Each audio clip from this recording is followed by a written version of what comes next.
President Joe Biden becomes former President Biden 1 week from today when he hands over the keys to Donald Trump. And as he prepares to leave, the president reflects on his 4 years in office. He told a group at the State Department, America and its alliances are stronger, and added, our adversaries are weaker. White House Correspondent Owen Jensen reports. Owen.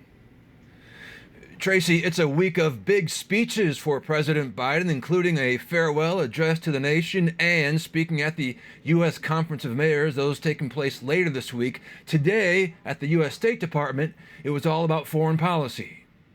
President Joe Biden speaks at the U.S. State Department. Despite ongoing wars around the globe, Biden defends his foreign policy moves. Today, I can report to the American people, our alliances are stronger than they've been in decades. NATO is more capable than it's ever been. To help Ukraine fend off Russia, Biden rallied allies to provide Ukraine with billions of dollars in military and economic assistance. Putin has failed to achieve any of his strategic objectives.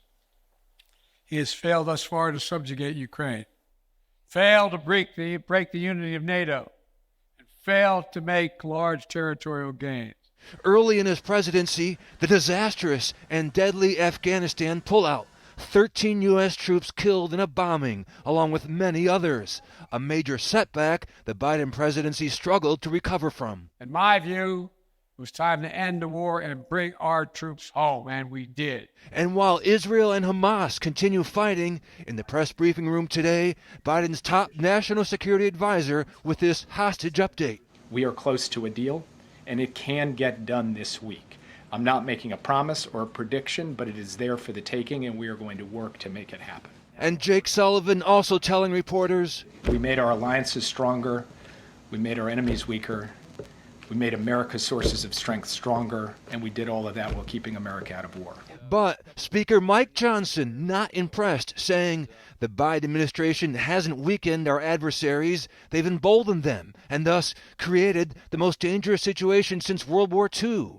As J.D. Vance said on Fox News Sunday, the Biden administration is handing over a dumpster fire in virtually every area of domestic and foreign policy. Back to Jake Sullivan for a moment. He also said today that artificial intelligence is the most consequential thing happening in the world right now, and he warned that the U.S. must stay ahead of China on that front. At the White House, Owen Jensen, EWTN News Nightly.